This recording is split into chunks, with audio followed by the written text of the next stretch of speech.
Hey, what's up, everybody? We have a new YouTube channel. Make sure you subscribe right now. Leave a comment on the video. Share it with your friends.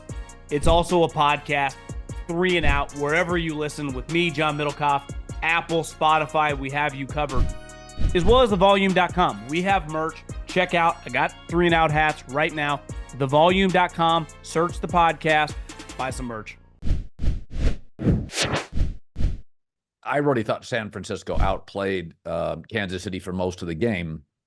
But then when you get to overtime, boy, there's some big advantages. Mahomes, Kelsey, game experience, the kicker, Andy Reid. Let me start, John, by this. I thought both coaches, the players looked nervous. Kansas City's young, Mahomes overcoming a lot of Kansas City mistakes. I thought the play calling and the play design was pretty spectacular. That's just my interpretation. I thought Andy's last drive was classic Andy. I thought Shanahan, you're a Niners guy. I thought he had a good day. I think there's some limitations to Purdy. Obviously, Spags felt every time he had to make a stop, you put pressure on him. It's almost the opposite of what you do with Mahomes, where you never blitz. With Purdy, there's a pretty clear way to defend him in big situations.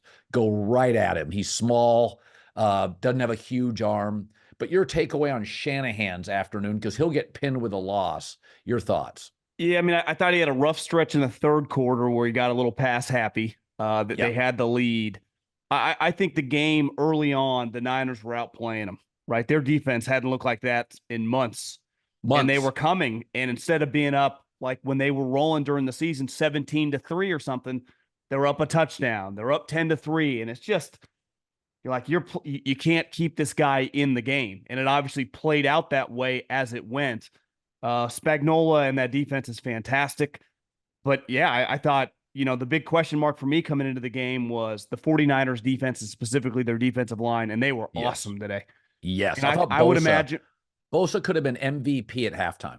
He was incredible. Everyone was so tired by the end, right? And I would imagine by the time everyone wakes up in the morning, one area of controversy I know in Niner land is going to be his decision in overtime now with these new rules, whether to take it. He wins the toss and he elects to take the ball. Now during the season, the 49ers, whenever they win the toss, they defer. I actually was okay with it, because if you kick it off and they go down and score, that is so much pressure on Purdy. And I thought Purdy on that first overtime drive was incredible. The play he made to Christian McCaffrey, the other play he made to Juszczyk. But what happened? A couple big-time third downs in the red zone, Spagnuolo in that defense, specifically Chris Jones. He was unblockable at points.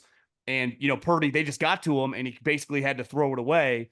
And then that last drive by Andy. I think when you look at this game, it is a legacy definer by Jordan, Pippen, and Phil Jackson, a.k.a. Andy Reid, Kelsey, and Mahomes now.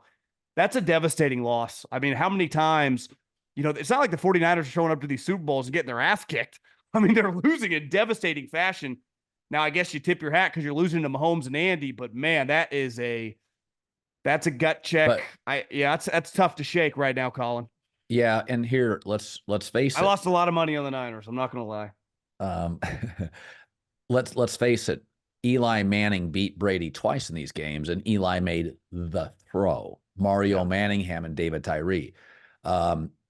Purdy missed a touchdown in this game. Chris Jones, remember that? I don't know where I had it written down. I think it was third or fourth quarter, but Purdy had a big miss. Chris Jones, right, kind of in his face coming over, and he kind of had to go to the left. And so I think there was a couple of moments in this game where, you didn't blitz Brady. You didn't blitz Mahomes. The great ones, you don't even screw around with that. The way to stop Purdy is blitz. And that tells you what people think of him, which is he's a little small. You could see a couple of times. You get pressure on him. He's pretty average arm. I thought he was pretty good today, Colin. I did overall. I thought he was pretty good. I thought he had a good game. I was much more nervous for his performance. Thought it was going to be rocky. I thought for the most part, he played a winning football game. There were some plays at the end where, he just gets hit. Like you said, he's not going to break Chris Jones's tackle, but I thought for the most part, he was pretty damn good. He's not Mahomes, and that's been the whole argument. He's not. Are we watching? The conversation now, this guy's got his third Super Bowl. And I mean, what a remarkable final drive. Yeah, I think, as I go back and forth on this, I thought when it was 0-0 after the first quarter, I thought, boy, this is not good for San Francisco. They have thrown Kansas City around the field. My second takeaway was Bosa should be the MVP. My third takeaway in the game is, Shanahan he's getting the ball to Christian McCaffrey. They couldn't get it to Kittle, but he was getting it to Christian McCaffrey a lot. And then I felt like the fourth thing that I wrote down, I thought Kansas City in the third quarter, I felt like they gained some momentum. Yeah, I they thought definitely San did. Francisco got a little pass happy. I thought Pacheco started to get some runs. I mean, overall, when these games come down, Manning beat Brady because he made two huge throws. These iconic games like this, they come down to a play. I thought the officials pretty much stayed out of it. I thought, by the way, Moody was remarkable. I thought, I went into the game and my take was, Purdy and Moody against maybe the best kicker and the best quarterback. I know. That's a huge disadvantage. But, Moody's hitting 53-yard field I goals. know. And I thought Yeah. one of the things I thought Brock Purdy did very well, and I wrote this down, I thought in the first half, I figured you'd come back down to earth, but I thought he could be nervous. I thought in the first half, he played with a ton of composure. Yeah. I mean, I remember Brady Super Bowls where he's sailing things and Peyton Manning Super Bowls. I was kind of shocked at the composure. Now, some of it was play calling. They set him up to succeed on some stuff, but nonetheless, it's one thing to lose to Mahomes last time, but I felt in the fourth quarter, Kansas City was the better team. There was never really a point in this game I felt Kansas City was superior. When that game came down to 4th and 2 and Mahomes scrambled, I was thinking, if they don't get it, that's a fitting end. San Francisco just felt that what makes this hurt is I think San Francisco had a great game plan. Purdy played well. Moody was sensational. The defense dominated. Line of scrimmage. This one felt like you outplayed them and lost. They did all season long when the Chiefs have won, and including the playoffs. They've played it on their terms in a lower scoring game. And when the Niners have won throughout the season, when they kicked the Eagles' ass, when they kicked the Cowboys' ass, and last week when they came storming back on the Lions, they score a lot of points, right? So, and this score was a little higher because of overtime, but it was in the teens the entire second half, right? That's how Kansas City's very comfortable. I went to cocktails on Thursday night with a buddy who's been on the staff for the whole run of this Chiefs team. And he said, because of Mahomes, no one gives our defense the credit they deserve. This is by far the best group we've had. Yes. And it's all young players and their physicality and their secondary physicality, how well they tackle. What do the 49ers hang their hat on over this run of Shanahan? Breaking tackles. They take slants, they take crossing routes, they turn a 7-yard gain into 28. They turn a 20-yard gain into 60 yards. That never happened tonight because they tackle so well. That physicality, for the first time, and this is not going to change next year because all these guys are coming back. The Chiefs now have one of the all-time greatest players in the history of the game, a coach who now has no pressure with 3 Super Bowls, and a defense lighting people up. Yeah. So their defense, and the 49ers were playing that way too, but the Chiefs can match that. That they would not have been able, they couldn't play like this a couple years ago. And now they not only can play like this, they're comfortable playing like this. So the Niners, and this is where I think they benefit from those close calls, they were comfortable in a weird game. They never, they, like you said, Purdy kept his composure. Kyle kept his composure. Kyle stayed late on an aggressive 4th down call late in the game. Yeah. And I think he knows. He learned last time you can't be that way against Andy Reid. But, the Chiefs' physicality in both these two teams, I think it's credit to, we talk so much about teams not practicing through the season.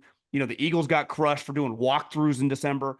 To have that type stamina, both these two teams playing like an extra, a full extra quarter, going full go in the Super Bowl, I think that's a testament to the way these teams practice. It shows by the way they play, physicality. Listen, I know everyone's a sucker for touchdowns. I enjoy physical football. I enjoy an old school game. I was glued. Now, granted, I was on the Niners side, a lot of money, but that was a fantastic football game. Like, I can live with the punts and the defense. Like, I enjoy that. Yeah, I thought the second half and overtime were that's as good as football gets in America. You were getting a crucial quarterback play, clever play calling, big 3rd and 4th down plays.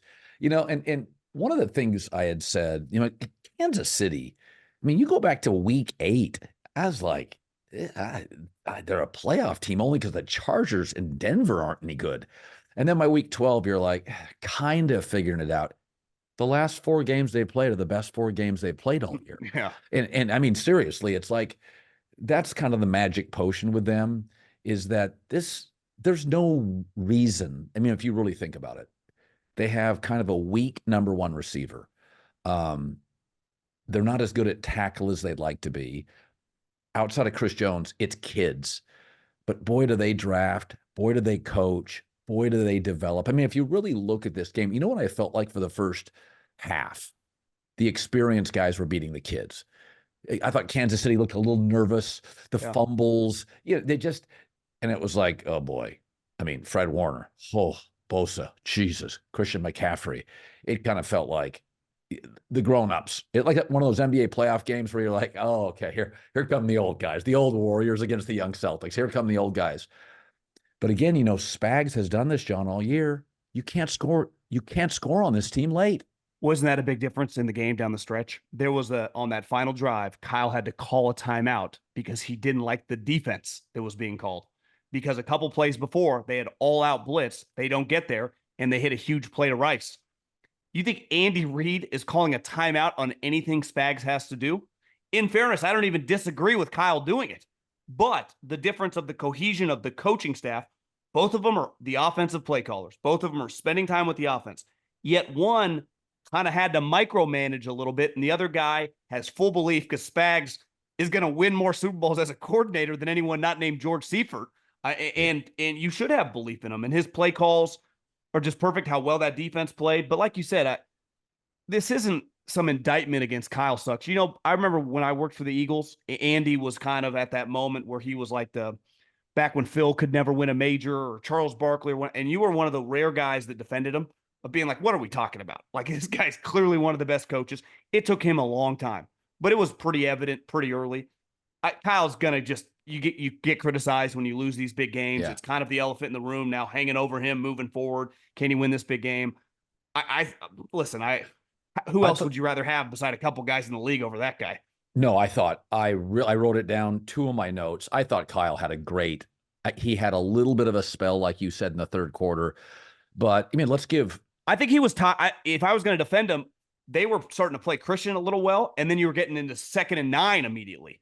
So it's one thing when you pop the big runs, and listen, I'm a proponent of run the ball, but if it's not working, then all of a sudden you put your second-year quarterback in 2nd and 9. Their guys were jumping off sides. It was like 2nd and 12 or 3rd and 12, and I think he was trying to avoid that and get some easy completions. But back to what we said about the Chiefs defense, it's hard to get completions on them. And when you do, they tackle so well. So even if you get a 3-yard little out route, they tackle you on the spot.